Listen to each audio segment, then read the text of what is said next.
neve në studio do të kemi kënaqësinë të bisedojmë me Elona Shaqirin, një ere ambicioze që po ndjek rrugën e saj në fushën e marrëdhënieve ndërkombëtare.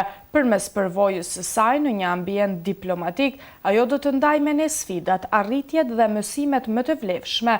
Nga ky rrugtim do të zbulojmë gjithashtu se si praktika profesionale ndikon në formimin e të rinjve dhe çfarë roli luan diplomacia në botën e sotme. Elona, mirëmëngjesi dhe faleminderit që je me neve. Mirëmëngjesi, faleminderit dhe juve për ftesën. Mirë se erdhe edhe një herë dhe të urojmë shumë suksese në rrugtimin tënd. Faleminderit.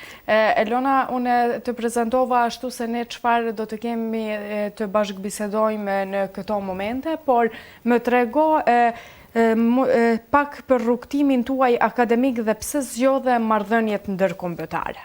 Gjithmonë kam qenë e interesuar në mënyrën se si bashkëpunojnë apo funksionojnë dhe komunikojnë dy shtete apo më shumë. Prandaj mendoj që kjo ishte zgjedhja ime e duhur dhe mendoj që nuk kam gabuar, sepse është diçka me të vërtetë që më pëlqen.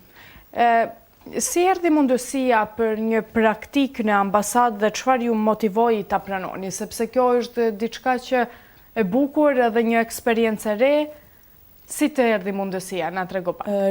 Rastisht e kam parë që në ambasadën e Kosovës në Norvegji pranojnë praktikant apo internship.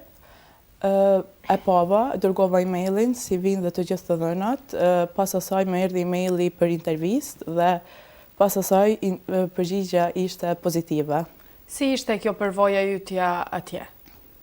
Mund të them që ishte një eksperiencë deri tashmë e bukur, sepse gjatë studimeve me të vërtetë kemi mësuar shumë teori, por është ndryshe kur në praktikë shef se si funksionon një ambasadë. Cilat janë disa nga përvojat më të vlefshme që keni fituar gjatë kësaj praktike, përveç asaj se çfarë keni parë? Ke pas mundësi edhe ti vetë ta praktikosh diçka të tillë? Të them drejtën, unë kam pas fatin shumë se në ambasadë ka qenë një staf shumë i mirë dhe shumë më kanë mirëpritur dhe atje jam fokusuar në shumë fusha dhe më kanë ndihmuar për secilin gjë që kam qenë interesuar, më kanë ndihmuar dhe më kanë këshilluar. Sa rëndësishme është edhe praktika në zhvillimin profesional tek një student i ri? Mendoj që është shumë e rëndësishme, sepse siç thash dhe më herës, gjatë studimeve na mësojmë teori, por fatkeqësisht shumë pak praktik. Ndërsa këtu e kam parë si me të vërtetë funksionon një institucion diplomatik. Më trego çfarë sfidash keni hasur gjatë punës në këtë periudhë atje dhe si kete i kaluar ndoshta ato?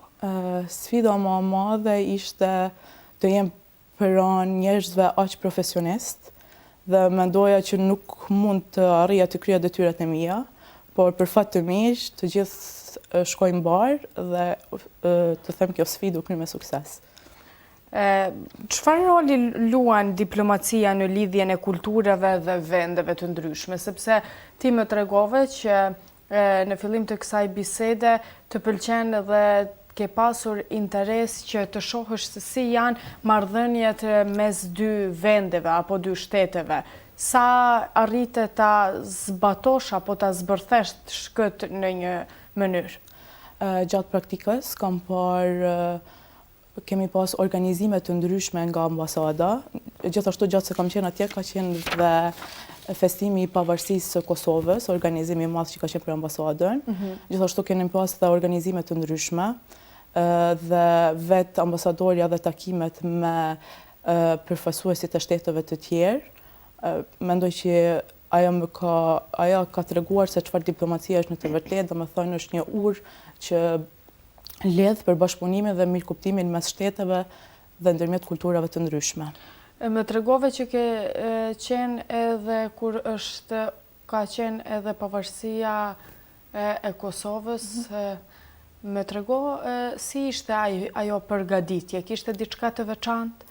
Po, kemi pas simfoninë, kemi pas dhe gjithashtu 200 të ftuar që ishte një sfidë, se ishte njëra nga organizme më të mëdha që ka pas ambasada deri tani. Kemi pasur 2 gra nga Kosova, të cilat përfaqësuan veten, që kishin biznese të zhvilluara shumë. Njëra ishte artiste që bënte dizajn dhe tjetra ishte pastiqiere, të cilat prezantuan talentet e tyre.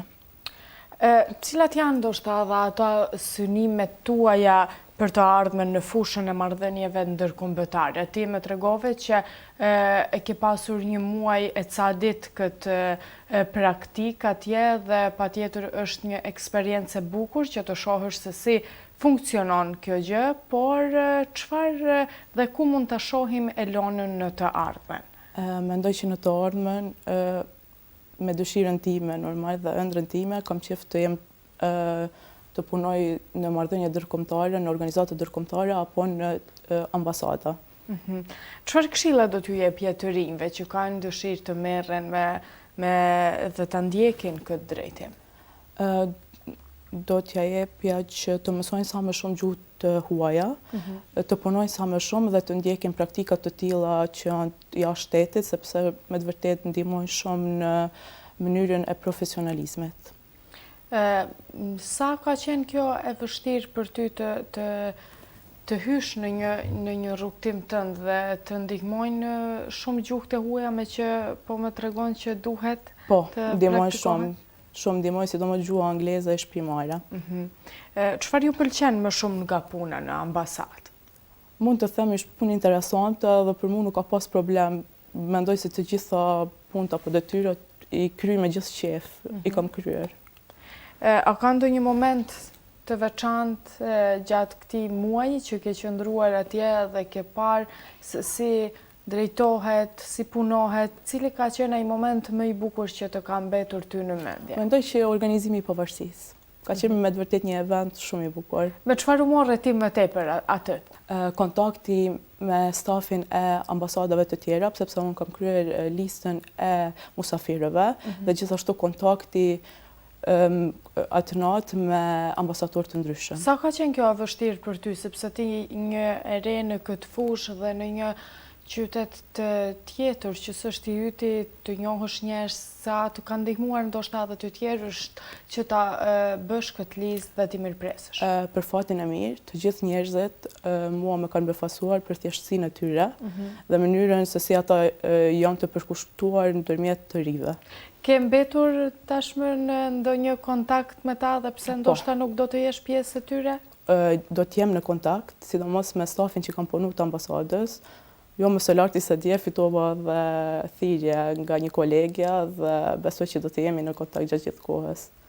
Ne të urojmë Elona shumë suksese dhe faleminderit për rrëfimin tënd në këtë emision të mëngjesit që na bëre për rrugtimin tënd që ke pasur dhe të urojmë suksese. Faleminderit. Faleminderit shumë për juve.